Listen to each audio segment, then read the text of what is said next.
Welcome, everyone, to the CS Leadership Roundtable. I'm Andrew Marks, co-founder of Success Hacker and the Success Coaching Training Program. We're back for our monthly live leadership roundtable today, talking about how to infuse some empathy into your customer success automation efforts.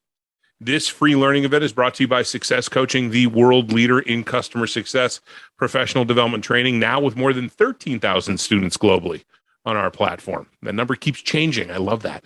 Our training programs are available in a variety of formats, from self-paced online learning to virtual instructor-led boot camps. We're now accepting registrations for our summer 12-week live coaching programs that are being offered in conjunction with the University of San Francisco School of Management. We also have a number of standalone courses taught by industry experts, including data-driven decision-making, having difficult conversations, change management for customer success, outcome-based selling, and what successful managers do, a formal 12-week management training and coaching program. Find out more at successcoaching.co, and Ashley's going to drop a link into the chat to make it easy for you. For those of you who haven't participated in one of these events before, this is a live and unscripted discussion where we dig into a single topic that is relevant to customer success leaders. Regardless of the company you work for, the scope of your role, or the sizes of customers your team deals with, we aim to pick topics that are going to be practical and useful to you. The schedule for upcoming CS Leadership Roundtable events can also be found at successcoaching.co under the Events tab. A few housekeeping items before we get started. This webinar is recorded and we'll be posting a replay along with a transcription on our website early next week. Also, we will be taking questions during the second half of the webinar, so please use the Q&A button found at the bottom of your screen to ask or upvote a question. Also, please remember to keep all commentary to the chat window. There's a lot of thought leadership out there, along with a lot of theories about how to deliver customer success. In this series, we focus on practical, real-world advice, best practices, techniques, and shared experiences from those practicing and leading customer success teams on a daily basis. And to do that, we invite three panelists to join me for a roundtable discussion. These are people who are great at their craft, and we ask them to share their experiences and their perspectives. So without further ado, I'd like our panelists to introduce themselves to y'all, talk a bit about who they are and what they do. And as usual, in alphabetical order, let's start with Bertil. Hello, everyone. So my name is Bertil. Thanks for having me, Andrew. Really excited to be here. I am a customer success executive at Better Cloud. We are a SaaS management platform. We are in the automation space where we are helping our IT clients to save time, reduce human errors by automating repetitive tasks. Awesome. Thanks, Bertil. Now on to Josh. Greetings, everybody. I'm Josh Rosenthal. I'm the ex-founder of CloudSploit, which is an open source cloud security tool. And I brought it from concept through exit via customer success. So we did not have a sales team. So I used automation to figure out which cattle were actually pets and when they were pets and pet them. And that was how I dealt with this customer journey. My background is technical. I focus on technical software, technical products for B2B companies, from enterprise all the way down through the SMB. Last thing is that my thoughts are my own and they're not representing any company or product. Just disclaimer. Especially those thoughts on cattle. Right. That's right. I call them cattle. I always laugh when you use the whole cattle analogy. Thanks, Josh. And last but not least, Laura. Hi, everyone. I am Laura LaPora. I am a senior manager of customer success for UiPath. And UiPath is a platform to actually build automations that emulate your work day to day. So everything you're doing manually that's repetitive, just of what we're talking about, this platform can actually help you automate that. It can record it, and you can also build the automations yourself in code. So background is last 7.5 years working for automation companies, both software and hardware. So very passionate about today's topic, and so grateful to be here. Thanks, everyone. Awesome. Also, what's common among all my guests is they've all been guests on here before. I appreciate you once again making time for us again today. Now let's get to the topic at hand. In order to scale customer success in a fiscally responsible manner, automation is key. Automation has many benefits, but if it's not designed strategically and utilized in the right way, it can send the wrong message to your customers and do more harm than good. Poorly timed generic email blasts can lead to your communications quickly being tagged as spam. Automated instructions that lack personalization or relatability will soon become ignored.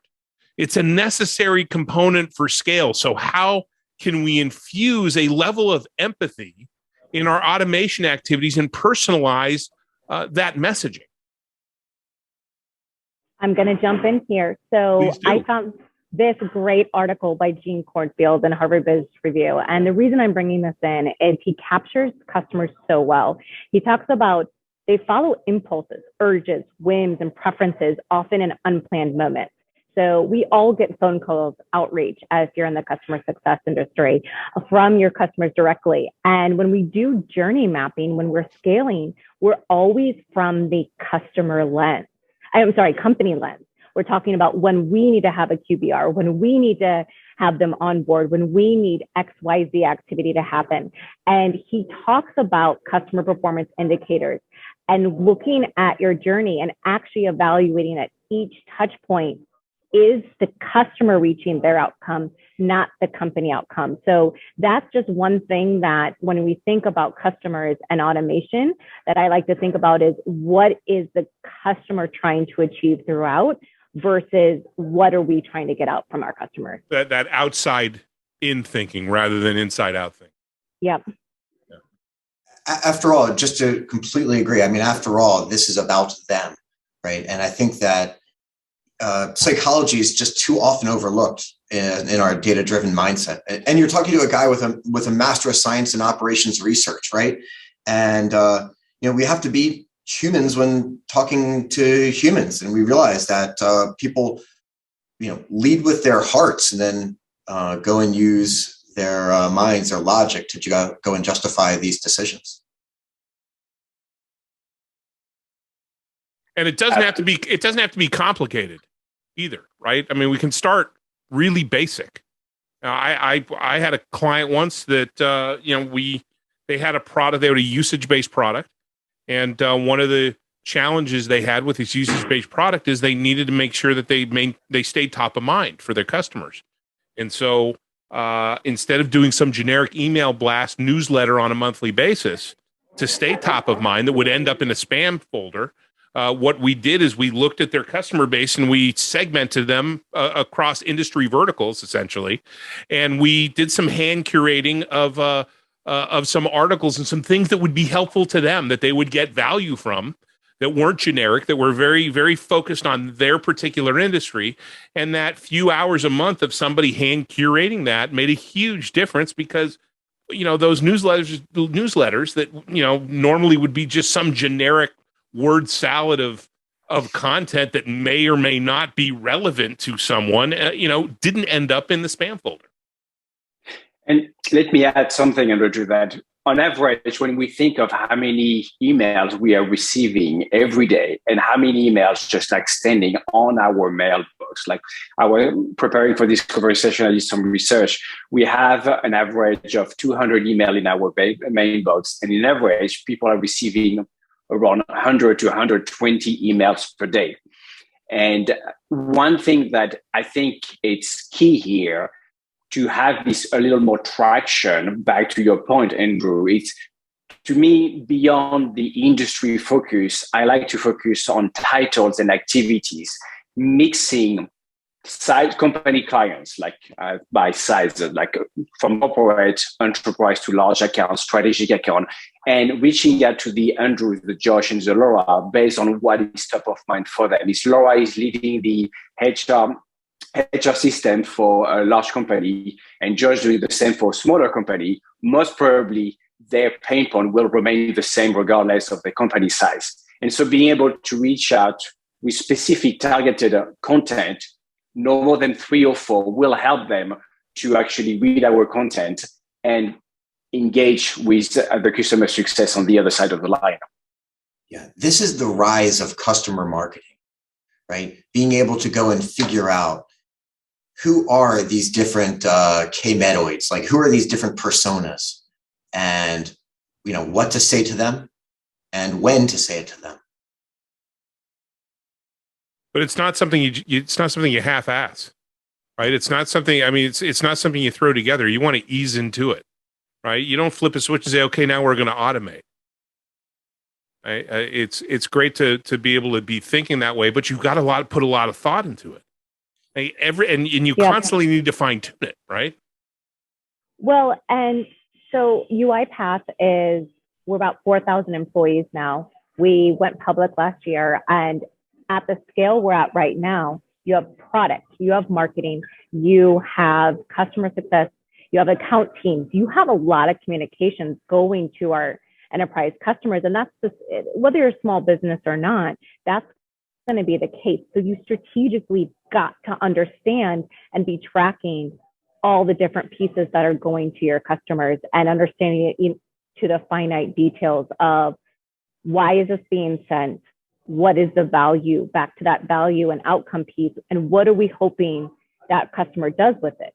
Because if it's just reading and learning, that's not enough. When we're measured on adoption, we're measured on retention, we've got to make sure that each piece is actually valuable and makes sense. And what I like to describe it as this prong model. It's not this linear model anymore. You got a multi-prong. And so if someone jumps from support to CS to maybe someone in sales, how is that fluid? It's what's your role, right? Exactly. Can we get specific to the role and make it as relevant as possible to that individual? Because every time we reach out, we teach people this all the time in our courses. Every time you reach out to a customer, you need to be adding value. Period. Whether it's you as the individual CSM or it's you as the company and you've automated it, there needs to be value there. You don't automate for the sake of automating. Laura, what you're touching on is this holistic view of customer success. I mean, this is the rise of the chief customer officer to say, what are these touches like, post sale all the way through when they're coming on board until either the individual or unfortunately the customer leaves. Now, something I think, Bertil, you mentioned when we did our prep call is how are you empowering ideation at the CSM level? Was that Bertil who mentioned that? Yeah. Right. Versus it already, versus it living in CS ops, because you would think, hey, customer success marketing is something that's in a COps role, but there needs to be some coordination, right, with the actual CSMs. Absolutely. And I think Laura has something. I think Laura has something to say. Laura brought up this topic, but I just want to bounce on one thing Laura mentioned. Yeah. I think one, it doesn't have to be the CS manager, but CS, to Laura's point, CS ops, one person needs to handle the talk track. We cannot reach out to a client just randomly to offer complimentary tickets, to send information left and right. We have to control the communication, and one person must be leading this communication. But back to Laura, who brought that very good point during our prep call. Sorry, Laura. No, not at all. That was great, Bertil.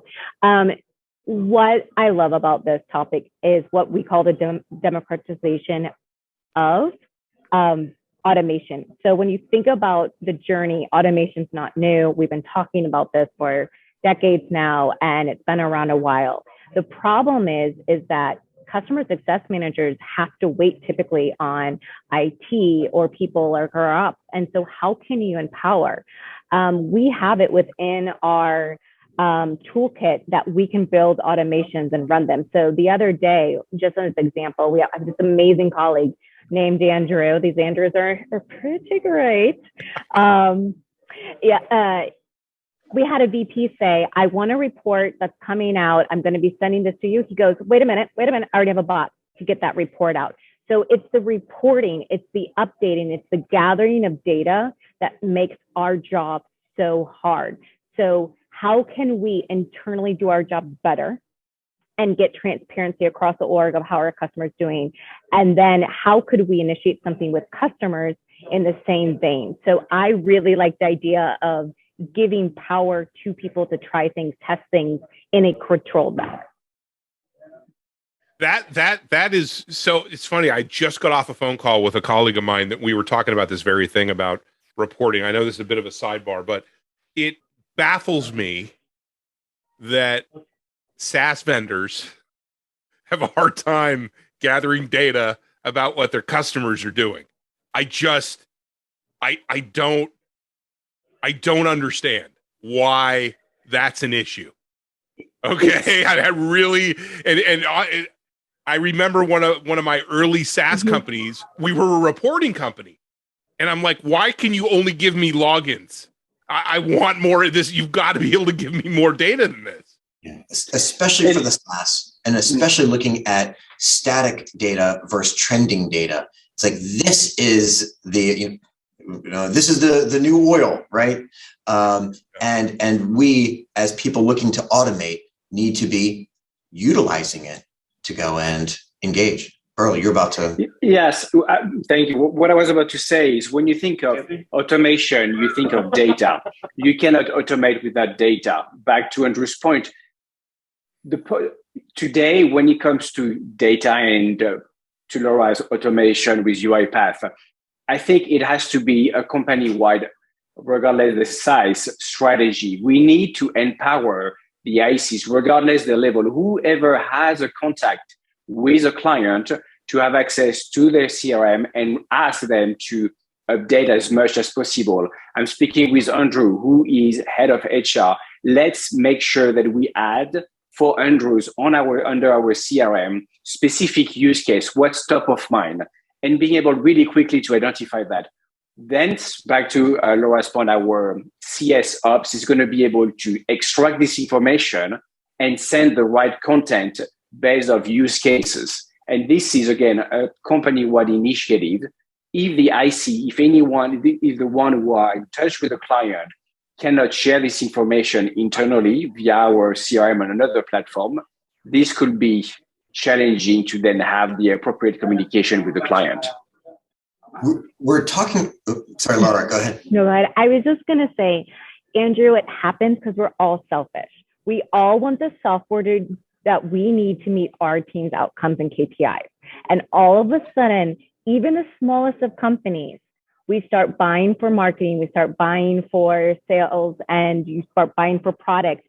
And all of a sudden, the data you need goes into different systems. And if you don't build it right, they don't talk to each other. Yeah. And it's just far too easy. I know it's like an obvious problem that we should all solve, but I've worked for all tech companies and been their vendor, and on the sales side, and I see it at top, the Google, the Apple, the Amazon still have the same problem of how do we make sure we can automate this? How can we make sure that data is easy, clean, and holistic?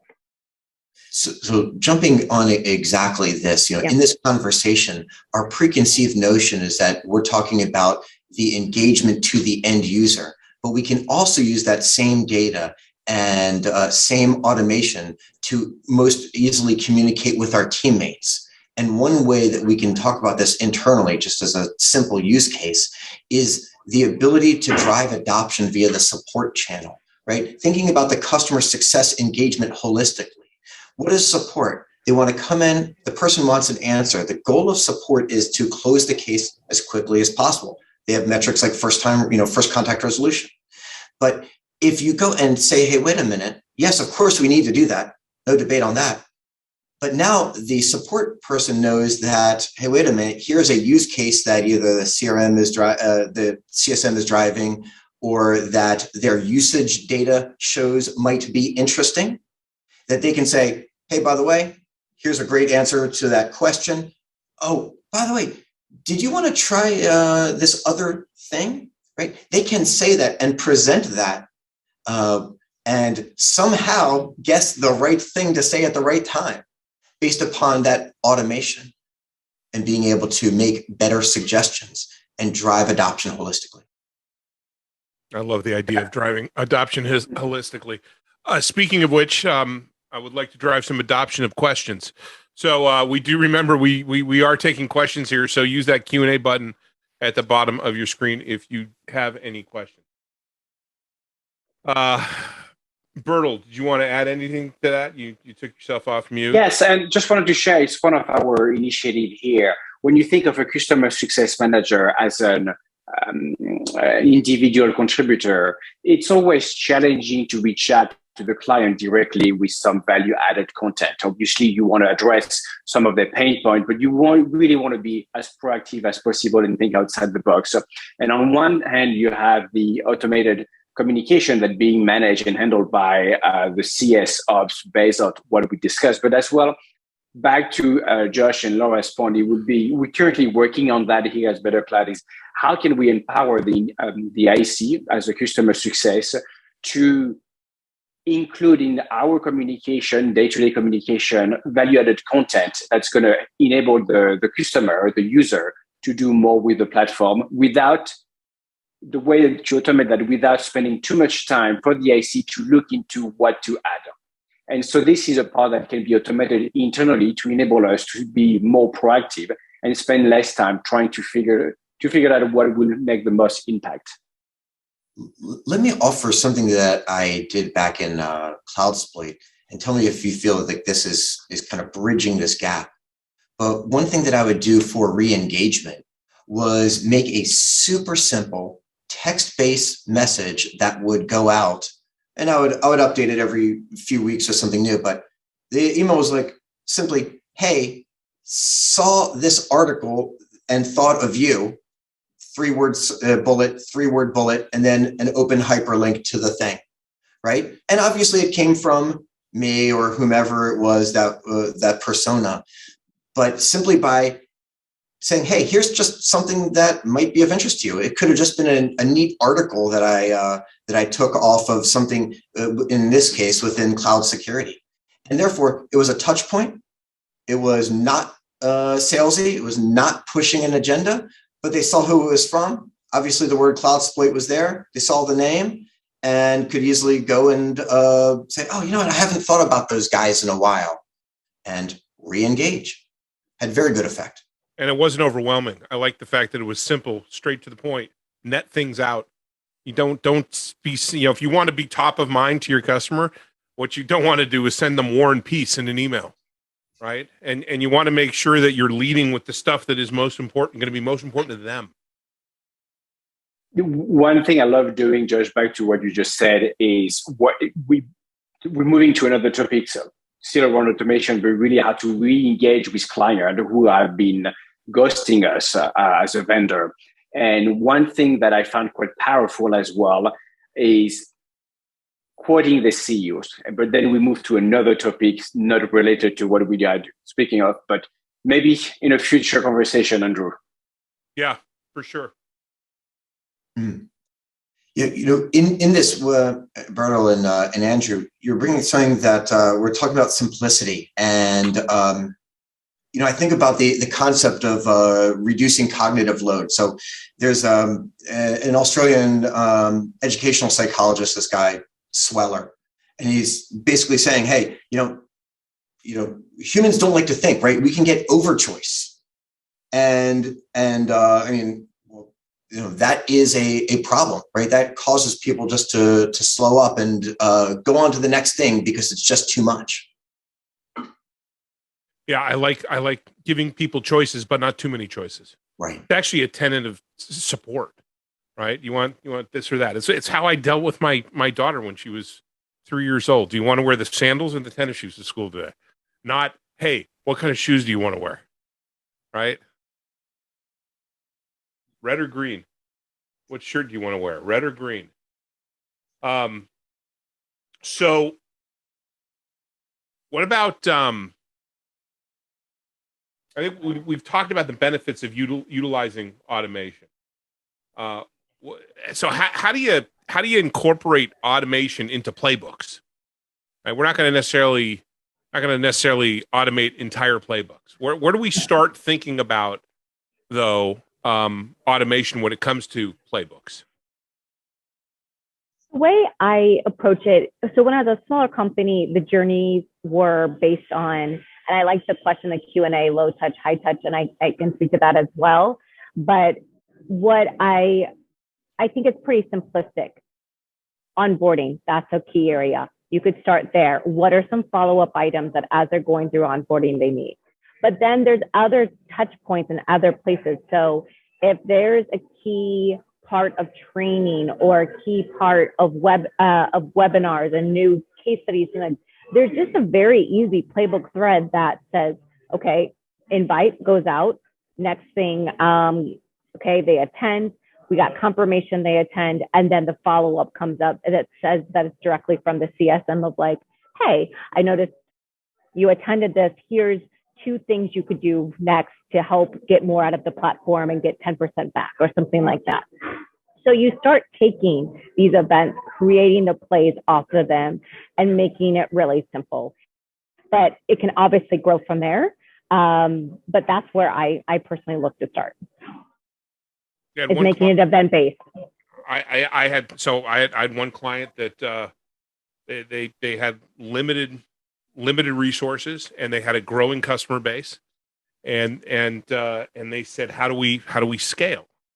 And I said, okay, well, talk to me about, and we were talking specifically about the onboarding. Well, each customer success manager does an onboarding training for every single one of our customers.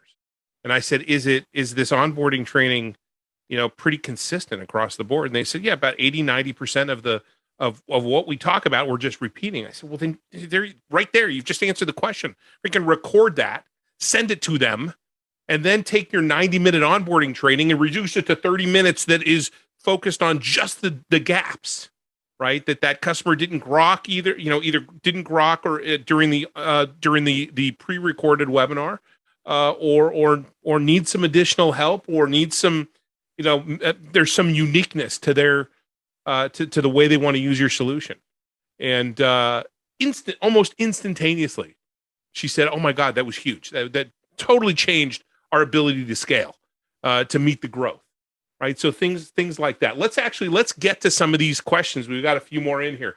So Dr. Val Reeves, thank you for the question. Dr.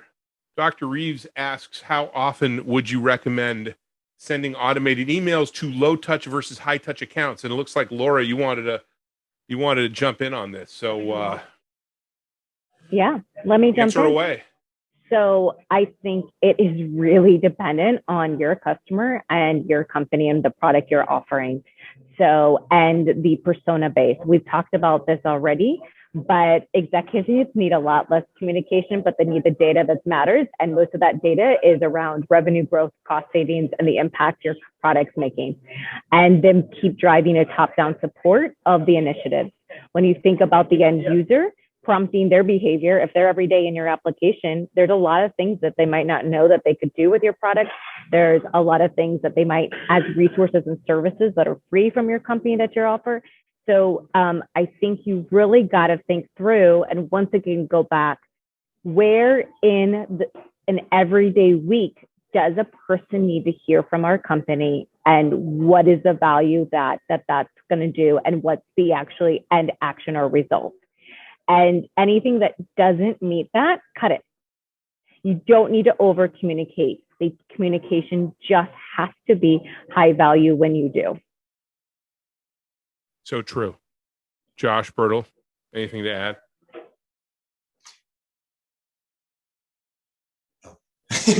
No, I love how you broke that up into chunks, and you actually said it earlier, Laura. You were talking about event-based triggers, and we realized that that's one of these concepts of figuring out not just which cattle are pets, but when they need to be pet.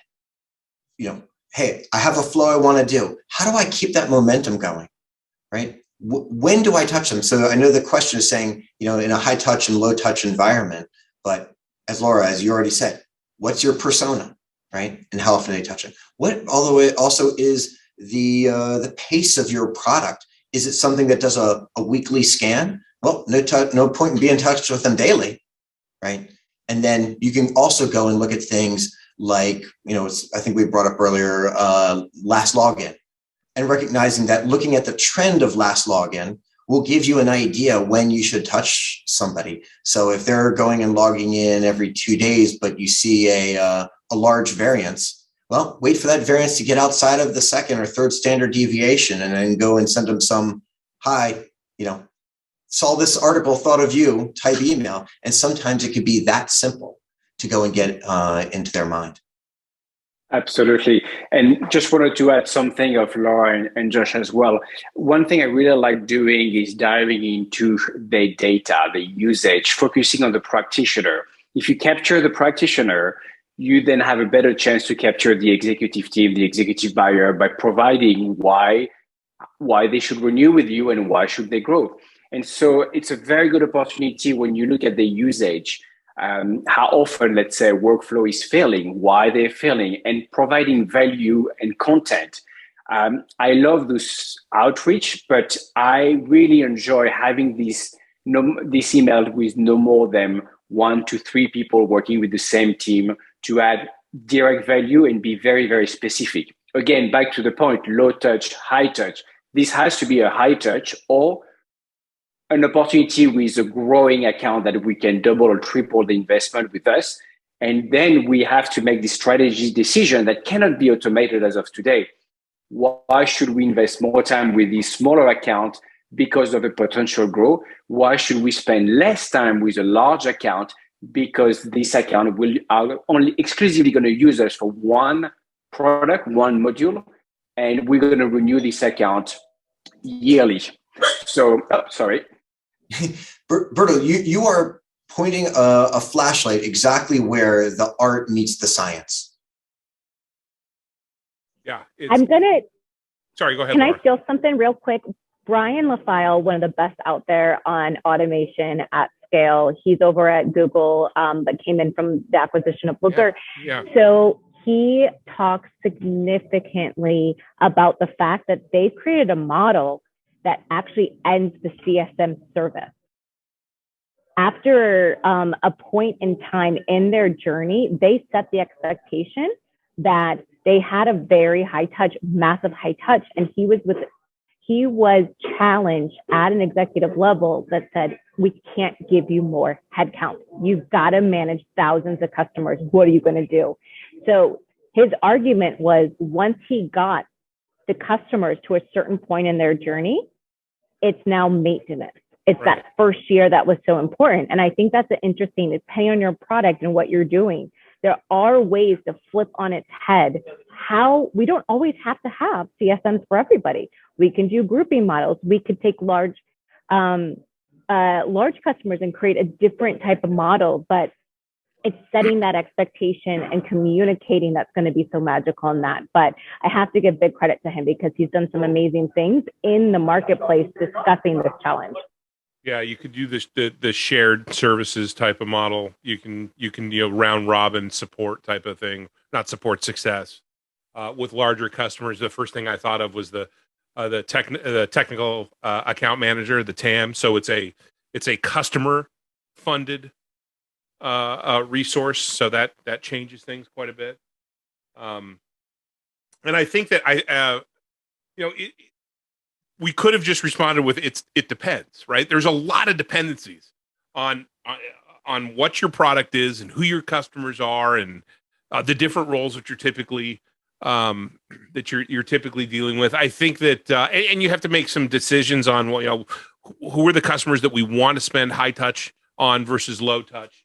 I think we've actually touched on Kenzie's question here as well, right? If your CSMs are having consistent conversations and you feel that those conversations are going to lead to more upside and they're strategic in nature, then yeah, of course, you don't want to automate stuff. We don't want to lose that connection, right? Because you need to have that connection. As long as there is a human element in that we're dealing with at the customer, we need to have that human connection, right? But there comes a time, to your point, Laura, like with what Brian was tasked with, there comes a point where it's like, okay, we need to go into maintenance mode. There's no more upside here, right? And while we need to treat all of our customers with same level of respect, we've got to treat them differently based on where they're at in their customer journey and what kind of value they bring to the table, because that's simple unit economics.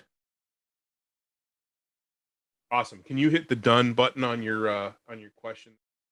Thank you. Our next question comes from Niels. I hope I pronounced that right, Niels. What suggestions do you have for migrating low-value customers that are used to regular touch points into an automated flow? Looks like, Bertil, you wanted to jump in on it. Absolutely. It's the million-dollar question. It's the same as subscription-based when you launch your business and you have your first client, they have a white glove treatment. How do you pivot that from the new subscription based on revenue? So I'm going to say, back to what Andrew said earlier, it really depends. It depends on your strategy. Do you want to keep this? Would you like to keep this account because it has a great logo? You know them personally. What's the strategy behind that? Overall, when it comes to clients migration from one service to another, from a high touch to low touch, I will recommend to do things step by step. By starting by understanding how the expected value the client receives from your CS team, from your vendor, trying to identify how can we slowly automate those processes and trying to find this fine line between automation and having between this high touch and low touch. But again, it really depends how important this client is to you. I know we at Better Cloud, we have a few legacy clients who are been with us for a very long time. It's directly requested by our CEO just to keep this client happy. And so we keep the high touch conversation, even though their subscription with us is not aligned with other clients who benefit from this low touch. So again, really depends. Not only that, but I want to make sure that we're also pointing out that high touch and low touch strategies can be complements to one another. You can be doing these things at the same time, freeing that CSM up to do human things, creating human connection, and not going and sending out maybe a monthly summary of tasks that they have done or value that they have generated to remind them, right? That can be gone and automated for the most part. Yeah, Josh, I was hoping we'd get to this at some point. And people are talking about the fact, everyone's talking about the Great Resignation. Everyone is hiring for customer success managers. And McKinsey, all these companies are doing these studies that people are more likely to stay when they have more meaningful work. And how do you create a CS role that's more meaningful? And how do you allow your team members, when your team members are burnt out, it's hard for them to have empathy. It is hard for them to continuously manage all the things that their customers demand from them. And if you're not automating their role, you're missing out massively. And I think that's the second win on this, that we've got to make sure that this role is achievable. Most of us are on Zoom all day. Our team members are on Zoom all day. Then at night, they're doing the work for their customers. At night, they're doing the work for the company to update things, keep data accurate, report all these things. And we've got to remove that effort so that the conversations are high value. They're talking about ways to focus on adoption. They're actually strategically aligned and having the things. Otherwise, I loved, Andrew, that you talked about technical account management. That's been a huge win at our company. Different support models, different things. There's a lot you can do to make the job better. But as CS leaders, we've all got to find a way to retain our talent. And I think burnout's the number one thing that we've got to be addressing with our team. If you are having your customer success team members do a in-person training every time you have a new customer, and that training is 80-90% this repetitive, then you are doing it wrong. Yeah. You record it and you have them consume it, right? That could offload a tremendous amount of work to your team. Right? So there are those types of things like that. Just be thinking about. I mean, we do it ourselves now. We we don't do an onboarding. We don't do a live onboarding call anymore, right? We do a 45-minute recorded onboarding call. And then if they have questions, we're available to ask questions. We're there to fine tune things for their world. But that's 45 minutes off my calendar a couple times a week that I don't have to do an onboarding, and I can spend more of that time having more strategic, meaningful conversations with my customers. Mm-hmm. As CSMs, we are change agents, and part of that change that we're discussing here is this whole seemingly friction between the high and low touch. And one point that I've made even in high touch environments, in exactly the point that you're making, Andrew, is, hey, you know what? Before the meeting, I can go and send them an explainer video, 60 seconds. I can go and follow it up with a full onboarding video. And the resistance that I've gotten in organizations, the internal resistance to going and doing something as simple as that, is no one ever watches it. Okay, let's say you go only get 10% of the people watching it from end to end, or hey, and then there's another percent that just skims through it. That's fine, because when you go and have that onboarding meeting or whatever that next step meeting is, you have a population that has already experienced it once. And so in this whole idea of tell them what you're going to tell them, and tell them what you told them, that ground is already softened for you to move the conversation forward. And even if you don't replace the meeting, you've gotten farther in the meeting. Yeah, I've gotten the response. Well, we don't have a learning management system. Well, I guarantee you, bringing in an LMS is going to be cheaper than hiring another headcount, which is what you're going to need to do here soon. By the way, YouTube is free, and some of this content, depending on the product type you have, that same content that the CSM is using can be available for other things, including the pre-sales effort when you're first getting these people open to using it. Can be used also by your marketing company, efforts when they want to go and include or even reuse, chop up that content yet again. And all of that goes into something that's publicly available on social media, in this case, YouTube. And you're getting a high return on that investment. For sure. Of a training video. For sure. Well, and ideally, you do want to put it on LMS though, so you can track that it's being. When we talked about data earlier, right? Yes. So I want to track that somebody's actually watched this. Yep. I want to track that somebody's logged in and they've consumed that information, because that helps me understand where my customer's at, where they're at on their journey as well, and it helps me automate even more. Right? You have a ton of platforms that provide that service, but we are using one of them. I'm not going to say which one, but we're using one of them. And my favorite feature for this specific platform is when the practitioner send that to someone else that we haven't been in touch with. And then you receive a notification. This video has been shared with XYZ. This video has been watched by someone else. And that gives you an opportunity just to reach out and have more people adopting your product. Yeah, that's great. I love that. That's right. That was actually an element of my customer. They were the usage model, right? You didn't pay for a seat, but I could share with you this information that was on this platform, and they would get notified. Hey, we've got another person that's looking at this information. Okay, great. That's awesome. Data is a new oil. Yeah, exactly. Exactly. Bertil, can you hit the done button on that? Our next question comes from Catherine. Catherine asks, many of my customers are telling me that they are not supposed to click on links and emails from outside of their organization.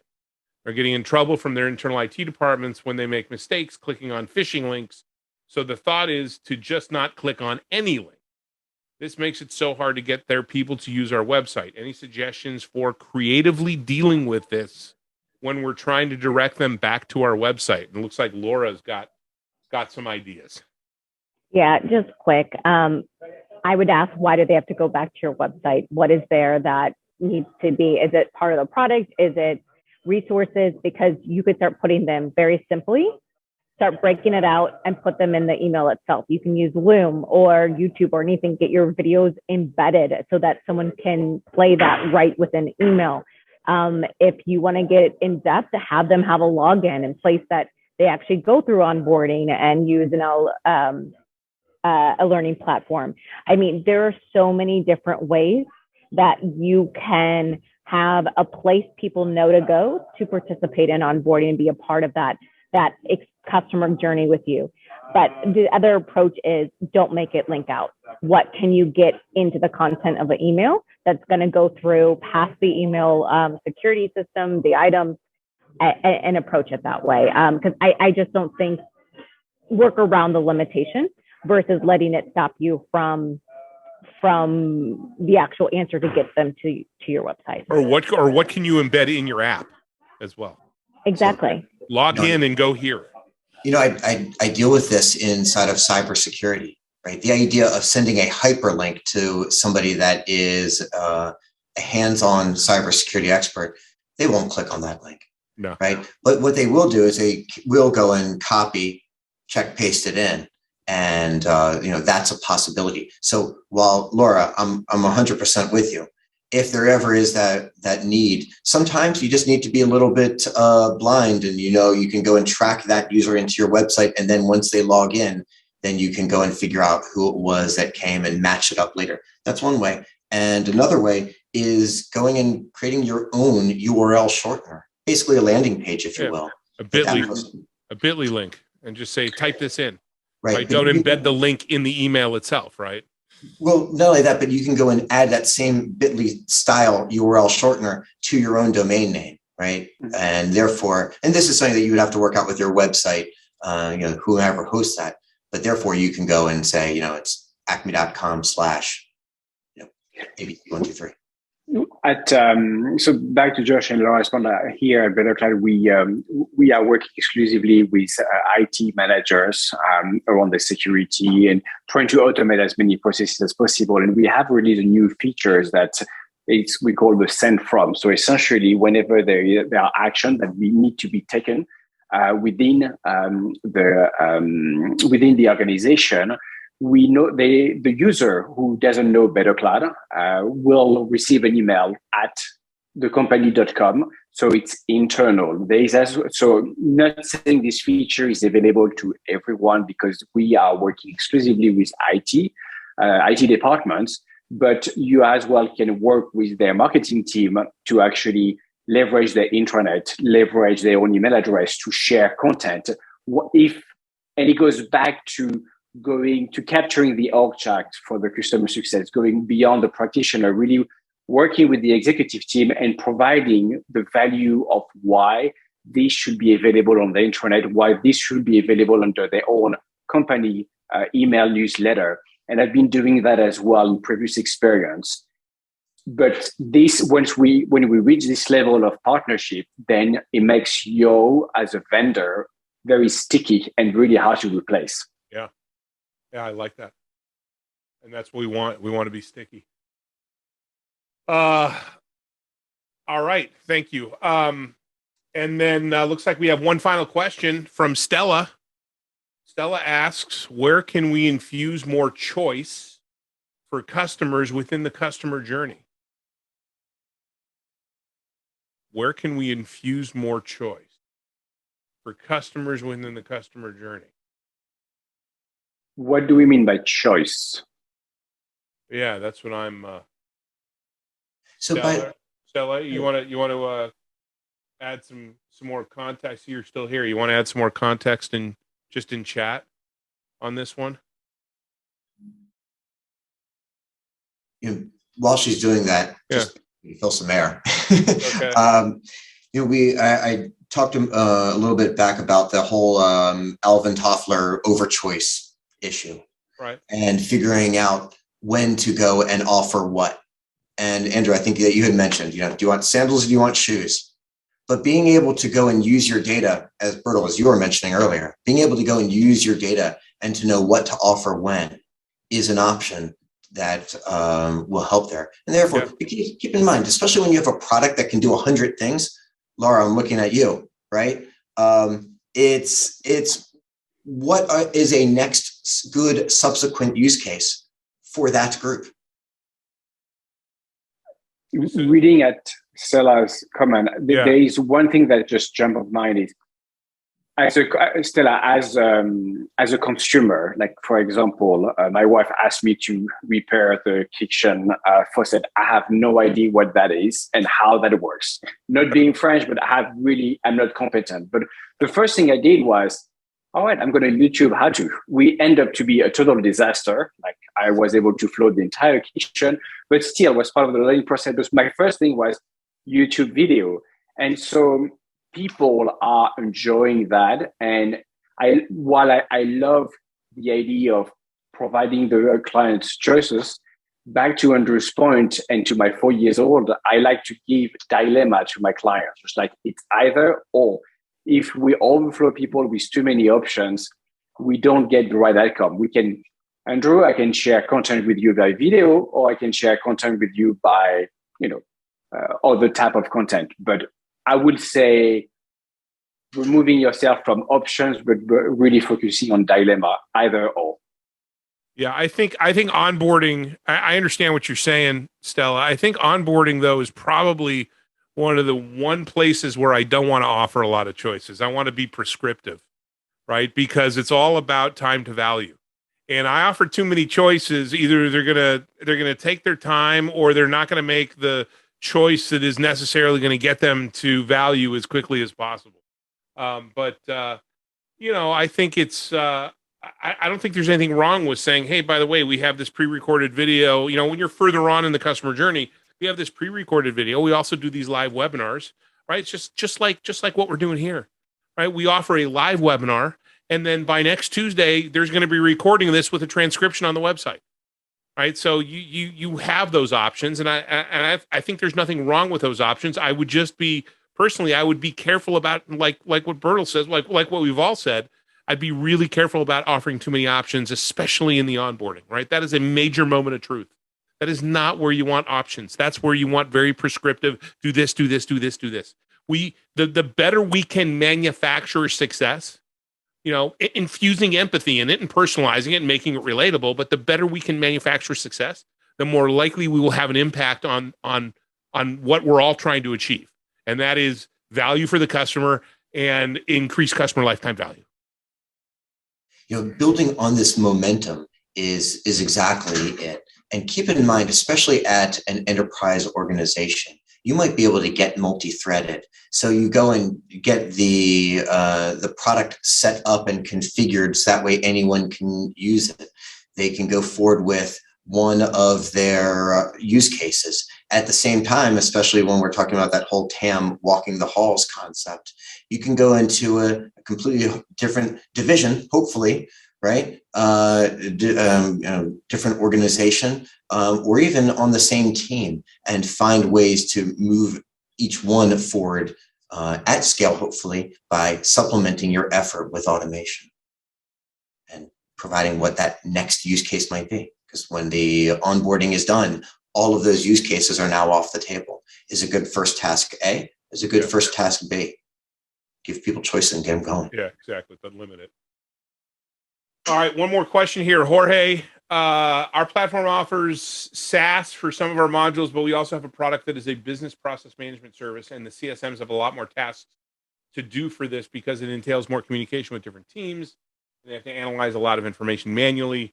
Do you consider this should be done by operations instead of the CSMs until that information is fully automated? If we can't remove this task from the CSMs, what's your recommendation on how many customers should we assign to each CSM? Okay, so the last part, I don't think we can even make a call on that. We know nothing. We know nothing about your product. We know nothing about your customers. We know nothing about the use cases. We would be doing you a disservice by just, barfing out a number. But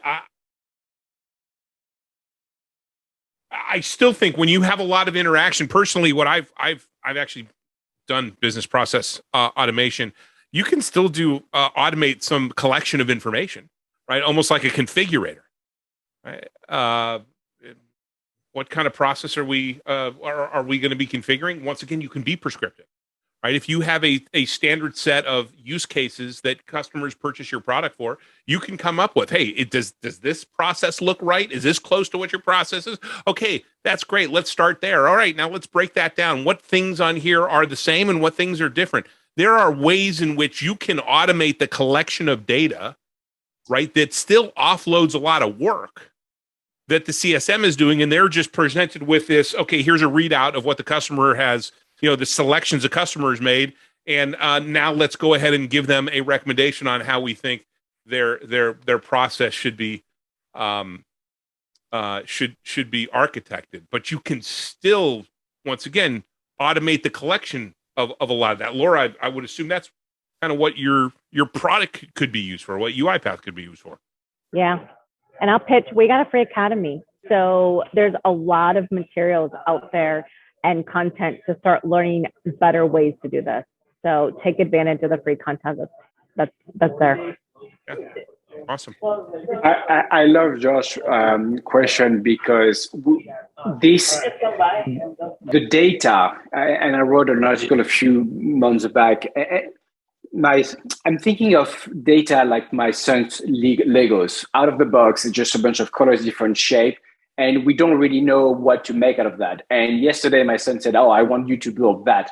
And this is what I'm thinking when we're thinking of data is, how can we make the data available and relevant internally into the client? Because essentially your data is just these random Legos, different shape, different colors in a box. How can you help your team to put it together to create exactly what you want and how you want it to be leveraged? If you're looking to build a house, put together processes, put together a playbook on how to build this house off of data and make the data useful and valuable to your team. Yeah. Awesome. And keep those Legos off the floor so you don't step on them at 2 a.m. when the lights are out, right? Absolutely. The most painful thing that I ever experienced. 100%. Yeah. You're talking about playbooks, and playbooks are a win-win. So I mean that a win for the customer, but it's also a win for your customer success organization, because that means you understand your use cases, your processes enough to at least put a chunk of that inside of, let's say, a customer portal where they can go and log in and understand what's next, go and get the next thing. This is a lot of trying to get as much self-serve as possible. But it's at the same time, it's the ability for you to understand where each of your customers are from the CSM point of view, and then pet the cattle when they would likely want to get pet. Petting the cow. I'm sorry. Cow number 1, 2, 3 is now Bessie. Is so ridiculous. Whatever. All right. Yeah, I know. You're the city voice, and you're talking about. You worked that in 3 times today. The pet the cattle analogy. Yeah, all right. I'll stop. I'm gonna next time you're on. We're gonna with a counter. Gamification, right? I'm gonna have a counter that says, "Oh, there's the cattle." A little cattle pop up on the screen with a number on it. It's a counter, right? Yeah. Oh. Wow. All right. Sorry, folks. Don't mean to. Let's see. All right. Well, we're at no more questions, no more cow jokes. We're at the end of our webinar. I think it went well, but it's not what I think. It's what all of you think. So please let us know by posting your feedback on LinkedIn and tagging us. I want to thank my amazing panel of guests for spending time with us today, as well as our prep call earlier this week. We all very much appreciate making the time in your schedule to provide the insights and the best practices that you've shared. And Laura, once again, thanks for making time for us in the middle of this conference in Orlando. And I noticed a few people jumping in, not realizing you were on a conference. You handled it really well. You're like, dude, shut up. Get away. I know, that was awesome. That was awesome. Good job on that. One final note, great CS leaders know that they don't have all the answers, but they know where to get them. And that's why we created the CS Leadership Roundtable, to harness the knowledge and experience of the community to help improve everyone. So we hope you got something out of this discussion, and we'll see you at our next event on April 13th, when we'll be talking about best practices for CSMs with Nils Vignier, Sasha Wallace, Toby Lusich joining me. Check out successcoaching.co to find out more and sign up for that, and as well as our classes. Until we see you again, have a great rest of your day, week, and month. Stay safe and stay healthy, everybody.